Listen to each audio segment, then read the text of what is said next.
All right, and welcome back. It's now time for The Way It Is, where we weigh in on some matters political. And today we'd like to look at electoral reforms. We do know that many times this country has gone to war, mainly because of how elections are held in this country, by virtue of the fact that sometimes it looks like we do not have a fair arbiter or a referee that many would feel has done a good job. So that's what we're going to be discussing. But first of all, allow me to start with a question that we have been asking. And we've been asking, has the Building Bridges Initiative, conversation overshadowed the conversation on electoral reform, which is something that we should be doing now, the electoral reform? We do know that it is one of the points of agenda on the Building Bridges Initiative, electoral reform, but has the conversation on BBI captured that well enough as far as you're concerned? And that's what we're going to be discussing here. But first, we'll start off with a story that would like to just give a space for this particular conversation. You're welcome to participate in the conversation, and I'll be giving you the Twitter handles as we go along. But first, the Speaker of the National Assembly, Justin Muturi, now wants the selection panel to the IEBC Commission to be done by a constitutional commission. Muturi, who was speaking during the launch of the strategic plan of the Commission on Administrative Justice, says that giving the mandate to the commissions will serve to eradicate vested interest in people who serve in the electoral body.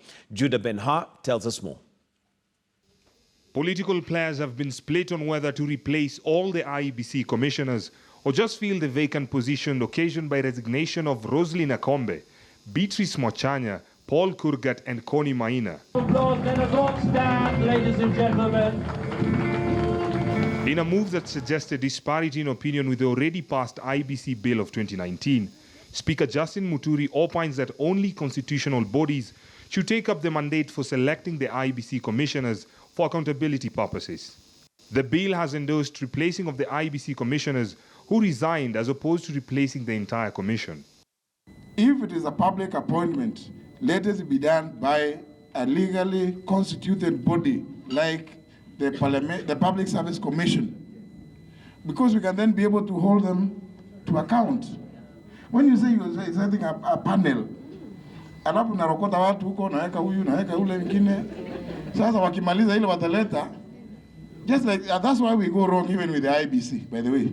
The way we create the electoral management body in Kenya is so faulty. The House Speaker expressed displeasure in the manner in which the electoral body IEBC is always established. He decried that the bipartisan panel selected to pick IEBC commissioners just a few months to a general election is a recipe for a failed election. Hii maneno ya kusema tu watu wanaanza kutangatanga kwa barabara, wanalala kwa barabara nini, and they are protesting, then you say you want to put a body, a constitutional body. Kirigira said you don't put an elections management body into office less than 2 years to an election. You are setting them to fail. You are setting them to failure. National Assembly Majority Leader Aiden Duale, who was also present, emphasized on the need for commissioners to be non-partisan in order to be able to execute their mandate effectively. We have a very progressive constitution, but people play around with it. If you read the beginning of chapter 15, it tells you a commission is independent of anything. You can't even take direction from anybody. Presently, IEBC has only 3 commissioners in office, including the chairman Wafula Chebukati. The electoral body also does not have a CEO since the ouster of Ezra Chiloba in October 2018. The process of replacing Chiloba has been marred by unending court battles. Judah Ben-Har, KTN News. All right, and in case you're joining us now, a quick reintroduction of the guests that we have. We're now joined by Mula Musau, who is the National Coordinator for ELOG. That's an electoral observation group. Thank you for joining us. Okay. We also already had Honorable Joe Mtambo, who's a former Member of Parliament, Mwingi Central, and Canon Ambrose Weda, who is a lawyer. Now, we've listened to what even the Justin Muturi had to say regarding our electoral body. And one of the things that I think we go wrong, if we look at the Kriegler report, one of the recommendations that was given, very simple, is that the electoral body needs to be in place 2 years before elections. We're in 2020 now. 2022 is when we are looking at having the elections. Yet, we seem not to be putting a lot of emphasis and effort on the electoral body. Question is whether we really mean business with this. Let me start with you, Mule Musau, on the question of where you feel we are slacking up. 2 years, we have 2 years before we get to the elections. We're hardly talking about the electoral body in a serious manner. Then we get to the elections and suddenly we have Machozi Mondays where we want to get, the chairman and whoever out of office. Well, thank you very much. I think the biggest problem is in this country is that we do not trust institutions. The biggest problem in the country, even when you're talking about the other, I thought you were talking about the issue about the lake and other things, we don't put systems and trust those systems to work and make people work. For us to be able to address the question of the kind of reforms that we want in this country in respect to elections, you have the period just after the election where you're supposed to be mopping up all the issues, which I think was done. IEBC itself had an evaluation, and there are very many observers, both domestic and outside the country, and other experts who were able to see what was wrong with our system in 2017. And the entire year of 2018, that was where the collection point was. Now you expect between 2018 and 2019 that we start discussing the issues about the reforms, so that by the time we get out of the sober period, the period of sobriety, just after the election, you've mopped up, you know where the problems are, you're the issues are very close to your heart because they just happened, then you can be able to process them through the necessary processes, through Parliament, through the IEBC itself. But when you wait until political temperatures begin, then it becomes very difficult. But we also have another problem. We have a problem that we keep talking about called a permanent campaign mode. That once an election is over, we get into a campaign for the next election. Now, that does not create the necessary sobriety for us to be able to discuss, again, electoral reform. So we already have that as a problem. And then now we come to the question of BBI. In my analysis of the BBI proposals, even when among the major core issues that it must discuss or it has proposed to discuss is about divisive elections, if you look at the discussions again, they're not top heavy on issues to do with elections. It's much more about the governance structure. Look at the chapter on divisive elections, and the major areas of reform are expand the executive or deal with the power equation, number one. Secondly, deal with IEBC in terms of whether you want it to be a political commission, whether you want to have returning officers who are just going to be there for one election only, and then lastly, deal with political parties. Right. That is not the extent of all the problems that we have. I mean, we have system issues, for instance. Are we okay with the first past the post system? What do you want to do about that? Okay, allow me to pause you there and come to Honorable Mtambo. First of all, as a politician, you have had experience of possibly, from what you say, being mishandled by the Electoral Commission. Maybe let's start with your experience and some of the loopholes that you have seen that our elections possibly end up with anarchy simply because the referee is not fair, so to speak. I can tell you, I have such experience myself. This country, I would say, politics belongs to owners. It has owners. And if you stand and you want to vie for a position and the owner of the politics does not want you, you will go nowhere. Whether you like it or not, they will do whatever it takes. And I'm sure that is what Speaker Muturi is talking about. Because the people who are managing this process are unpicked by the owners of the politics in the country. So if the political parties come and say we are going to select the commissioners, it is those commissioners who sit down and say we are going to send Weda in Mwingi, we are going to send so and so in this place. And once Wenda is there, and because he has been unpicked, he's been sent there by the same commissioner will call and say, Weda, in Mwingi Central, we do not want Mutambo to come in. That's the end. And that is what has been happening in this country. Free and fair election does not exist in this country. It does not. And until we get to understand to our rights as Kenyans, and we do what is right. And what is right, it will begin by giving institutions powers to be non-partisan. That a commissioner who is seated somewhere, they care less who will be elected where. That is where we'll get it right.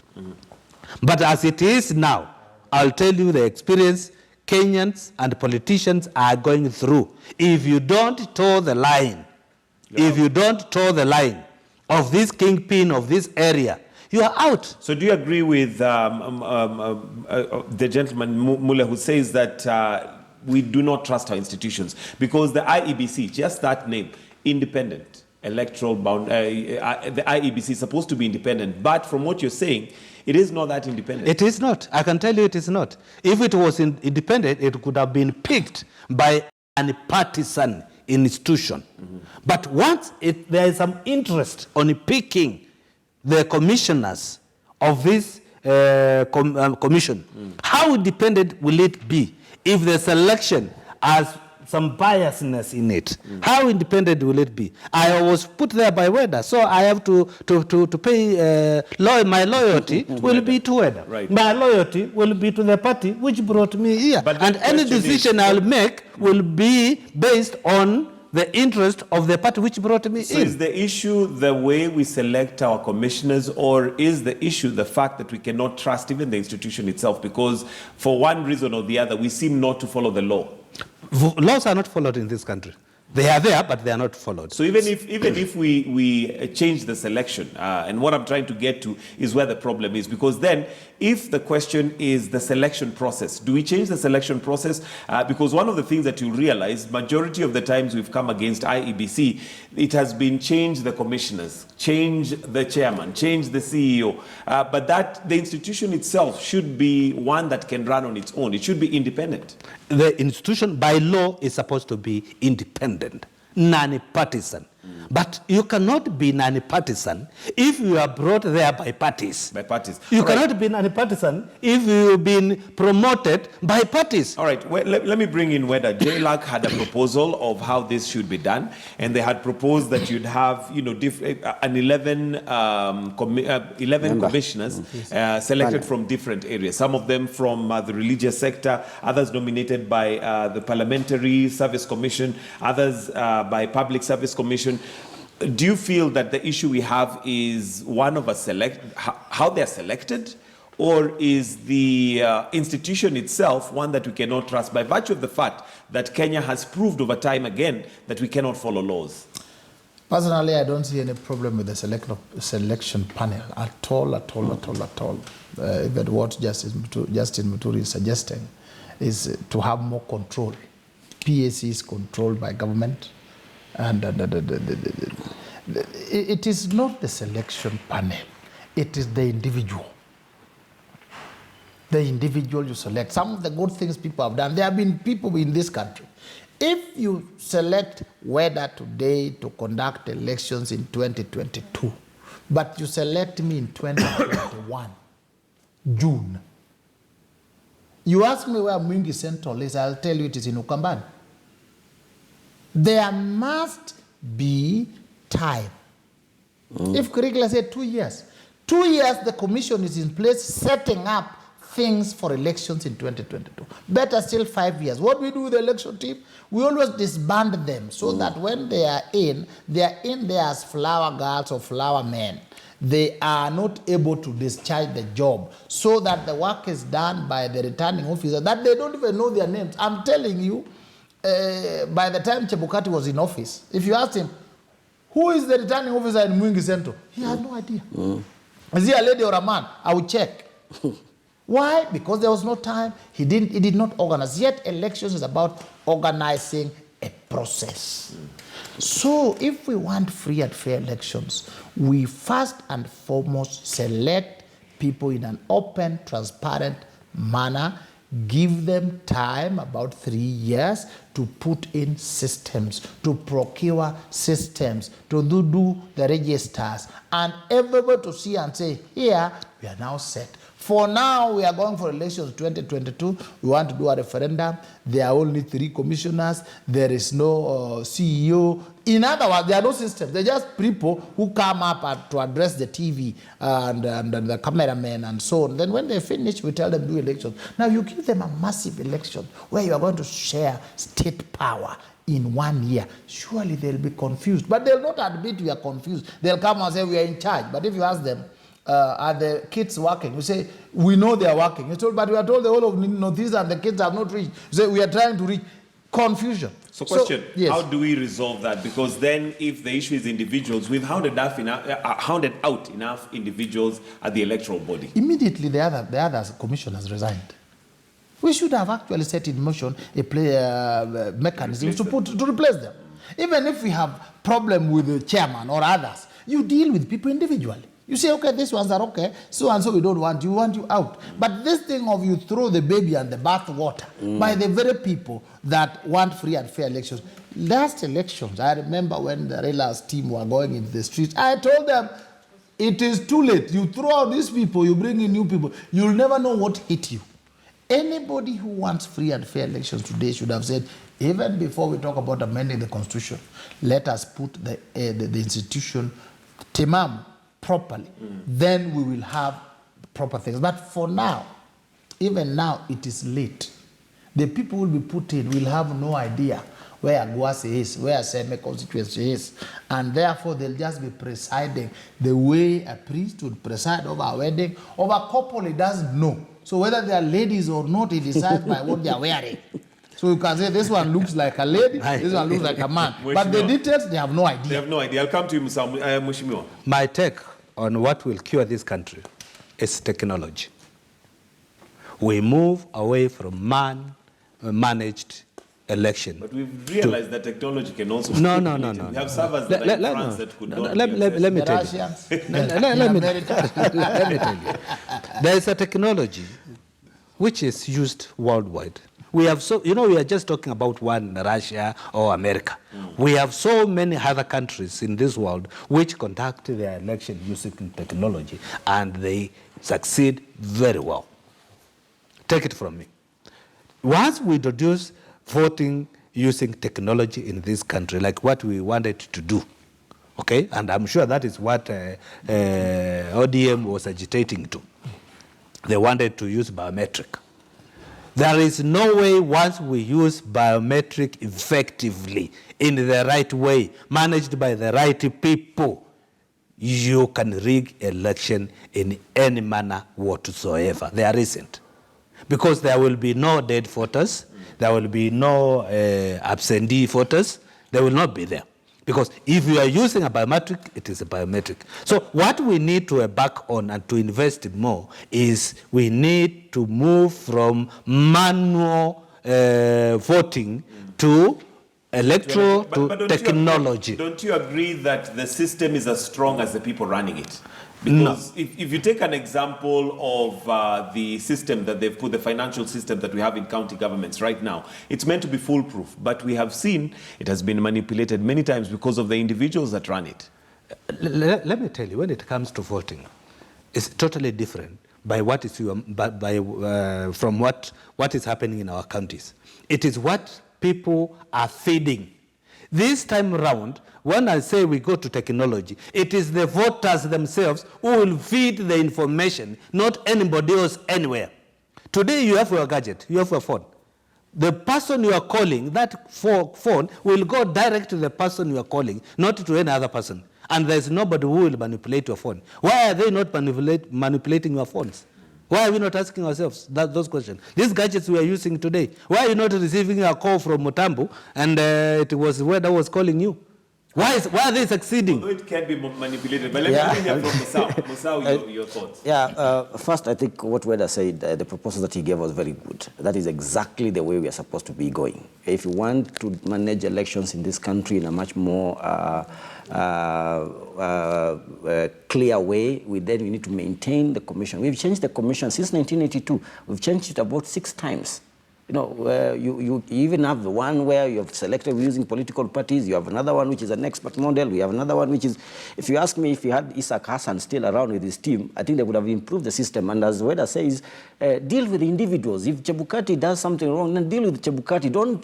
Don't take out everybody. Trash the whole community. Yeah, but then, so we've been changing this thing, and the question of trust, which I started with, is a major issue. So that even when Mutambo says technology, then who is managing, the question you're asking, who is managing this technology? The Western world, now statistically, the Western world has moved away from technology to some extent. There are countries like Germany which have even gone back to manual because the system, this is a political process. You know, we trust the human face to it. Politics is a human face. You introduce technology, you introduce two other factors. One is that you introduce a black box where we do not know what is happening. Remember the question about the servers, the transmission process. We don't know what is happening. And if you have trust issues with our system and you don't know what is happening behind that room, there is a problem. The second factor you introduce is cost. Our elections are among the most expensive in the world. And the one single factor which contributes nearly a third of that budget is technology. Because again, machines are becoming redundant over a period of time. By the time we come to the next election, they want to procure new ones, or they never maintained, or there was no use for the machines that you had the previous time. I think for me, the problem that we need to deal with, and BBI has actually addressed this very well for me, the question of national ethos, that first issue about bad manners, people in positions not doing what they're supposed to do. Weda said it very clearly. When we had these commissions, you could not, the president could not have replaced Akombe because it was a period in which we are saying it was what you call temporary incumbency. So you can't be able to replace. But when the three other commissioners came through, after that, within 7 days, you're supposed to initiate a process of replacing these commissioners. That has not happened. That is the highest level. That's the highest office in the country, which you're supposed to initiate. Now, what does IEBC do? Right now we are discussing the BBI, one of the proposals which is there is that they need new commissioners, or there is a proposal that they should have a new commission, which again I agree with Weda that it is too late to replace it. But second, what does that do to Chebukati and team? If you're sitting in that chair and you're asking yourself, am I going to be replaced anytime? Are we going to be taken out at any time? Are you really focusing on the election? Do you even sit? You've told, again, one of the BBI proposals, two of them. One is to say that the returning officer should serve only one election. So what does that do to the returning officers who are currently there? You've said that you want to have all staff, and you see everybody saying BBI seems to be gaining some currency in the country. So if you're saying all IEBC staff must be contracted for 3 years, only renewable when you're vetted. Again, what does that do to all those people around the country? It creates an unsettled environment. And we are still talking about trying to play. We are having three main activities before the next elections, or at least around this period. One is if they decide, like IBC have said, they want to deal with the boundaries, although I think that is going to be, I don't know how that's going to happen, but that's a major activity of the commission. If there's going to be a referendum before the next election, that's another big activity, and then the 2022 elections. So do you have, when you have an IBC which is unsettled, its future is uncertain. They cannot concentrate on what they need to do. How can they be able to concentrate on the work? We're very good at proposals. We're very good at giving ideas that need to be done, but very poor in implementation. Yes. I think we have countless number of proposals, starting with the Kriegler Commission giving a very detailed document that detailed what issues we have, what needs to be done, but we just don't seem to implement. Something has to move. We have 2022 coming, and if we're not careful, BBI will not really help us not fight. I think the whole ball is in the doorstep of His Excellency President Uhuru. It hinges on the legacy he wants to leave behind, the country he wants to see. Once you are elected into office, then the buck stops in your office. So that it would have been him to ensure that the Electoral Commission is set in place. It is there. Whether people think we don't want Chebukati, we want to say, as we talk today, they are there complete. Should there be an election, we are ready. Now, he himself also has not done that. Now, it is getting late in the day. Then we will put them in place. Then we put people who have no idea. chances are that whoever does not win will say, this commission, they stole my elections. Again, we are back to where we are. These reports are there to inform us. But because people think that if I do something right, I may be the victim. If we put system in the place, I may not be able to manipulate it. Then we wait. We get, as I've always said, that pain is the seed for change. The Kriegler report, the new constitution, all these things came after we fought. It is a sad state of affairs, but the leadership that we put in place does not seem to be interested in the stability and growth of the country. They are more interested in how do I secure my position next. So the reports are there. The answers are there. You don't need to think. You just need to pull Kriegler, pull this one, ask Getonga, you have called so many people in your TV. What have they been saying about this? They said this, they said this, and they are good things. But we don't want that. We want to leave it mixed up. We are now talking about Chebukati. A decision to have been taken earlier. Will we go with him to the next elections? If we think we'll not go with him to the next election, you tell him, my brother, this is your money, go home. We don't have even to fight. If we are going to go with him to the next election, say, okay, which positions are vacant? Let us bring in new people, let them settle, let them procure equipment. So the solutions are there. It's just that we're not actioning them. Yes. Honorable Mtambo, do you agree the buck stops with the president and something needs to be done? I think we may put blames on human beings because there's no human being which is perfect, who is perfect. And we have the solutions which we do not want to embrace. So I'm wondering, why are we discussing this? Because if the solutions are there and people fear to take the solutions, when I say today that if we don't embrace technology, this problem will never go away. Bring anybody to whatever institutions, problems will be there. We brought Bishop who at IEBC as the chairman, thinking that corruption will end. What are we reading today? We brought that gentleman, Obukala, as the chairman. Is the bishop. Bring and they have another bishop to DCI. Bring another one to IEBC. The problem of human being will never end. If we have a solution which we cannot compromise, let us go to that and that solution which cannot be compromised. It's only that Kenyans do not want it because they do not want the truth. The time we installed cameras in our streets, things started changing.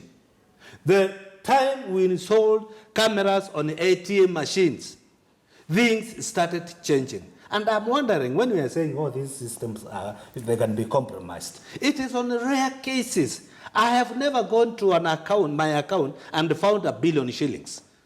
It is what I deposited, and what I do with my system is what I find. I don't get anything extra. You cannot compromise technology. And there are technology which we cannot compromise. Let us embrace that. Otherwise, we'll blame, everybody will blame, the bishop will blame, Jesus will blame, God will go back again to Satan. We'll blame each and everyone. And we say, when we say we need people in the offices, that time we need to give them is for them to prepare well. But it doesn't matter. They can stay there for 10 years. But the time you are going to vote, you'll have to hire clerks there. You'll have to hire these people. And these clerks will be compromised in one way or the other. If these clerks, they do not have a system to follow, it doesn't matter how long the commission has stayed. I'll ask you to hold that thought. I want us to take a very short break, a commercial break, and pay some bills. But when we come back, that's where we're going to start off from. Where exactly is the problem? What needs to shift? Where is the blame? That's what we're talking about in regards to IEBC. We take a short break. We'll be right back.